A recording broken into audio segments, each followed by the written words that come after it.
hilarious, sometimes harrowing, sometimes inappropriate, sometimes deeply inappropriate or inappropriate.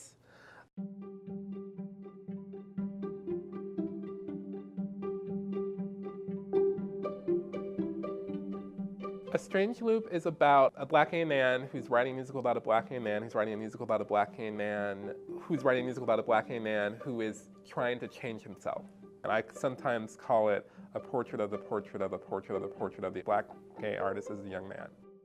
More than 15 years ago, I was just down the street at the New Amsterdam Theater ushering for 5 years at the Lion King and at Mary Poppins, ringing chimes at intermission. And so it's so cool that I was able to take sort of the skeleton of that experience and bring it to Playwrights Horizons, which is a theater, one of the first theaters that I came to when I moved to New York as an undergrad.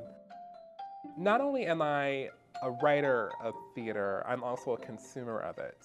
Even when I would see representations of, say, black people or queer people or black and queer people, they never were representations that I felt like I perfectly aligned with. And then so part of what I wanted to do with this Strange Loop was to create a character and an experience that was my experience, and I'm putting my in scare quotes for a reason.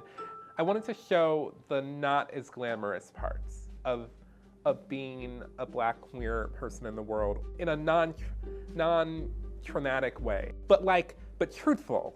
There are difficulties that one can go through in that body that are not necessarily about their destruction. I really like what Robert O'Hara says about theater, is that everyone is welcome but no one is safe. And I'm interested in sort of, like, you may not be this, but there are things that you can relate to.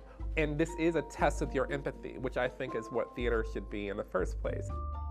I hope that the audience leaves the Theater of a Strange Loop thinking about what it means to be a self in general, and what it might mean to be a black queer self in particular.